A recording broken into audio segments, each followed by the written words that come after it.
معقل بن یسار رضی اللہ تعالی عنہ بیان کرتے ہیں، نبی اکرم صلی اللہ علیہ وآلہ وسلم نے ارشاد فرمایا، جو شخص صبح کے وقت اعوذ باللہ السمیع العلیم من الشیطان الرجیم 3 مرتبہ پڑھے اور سورہ حشر جو 28ویں پارے کی سورت ہے اس کی آخری 3 آیات هو اللہ الذی لا الہ الا ہو عالم الغیب والشہادہ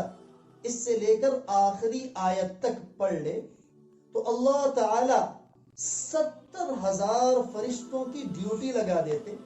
جو صبح سے لے کے شام تک اس پڑھنے والے کے لیے دعا اور استغفار کرتے رہتے۔ اور اگر اس آدمی کو اس دن موت آ گئی تو شہادت کی موت پائے گا، اور اگر یہی عمل اس نے شام کو کیا تو صبح تک یہی فضیلت اس کو حاصل ہوگی۔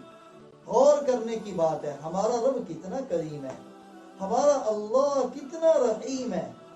کہ پہلے تو فرشتوں کی دعا و استغفار جو اللہ کے مقرب ہیں، 1-2 نہیں، اگر ایک ہی فرشتہ دعا اور استغفار کر دے یہی بڑی بات ہے، جبکہ 70,000 فرشتے، حالانکہ اس عمل پر دیر ہی کتنی لگتی، 2-3 منٹ ہی لگتے ہوں گے، اور پھر فرشتے ایک لمحے کے لیے دعا اور استغفار کریں، یہ بھی بڑی بات ہے۔ چہ جائے کہ صبح سے لے کر شام تک اس پڑھنے والے کے لیے اللہ کی بارگاہ میں دعا کریں، استغفار کریں، خود اندازہ کریں کہ کتنی بڑی شان ہوگی اس آدمی کی۔ اور پھر اس سے بالا تر اگر اس دن موت آ جائے تو شہادت کے مرتبے پہ فائز ہوگا،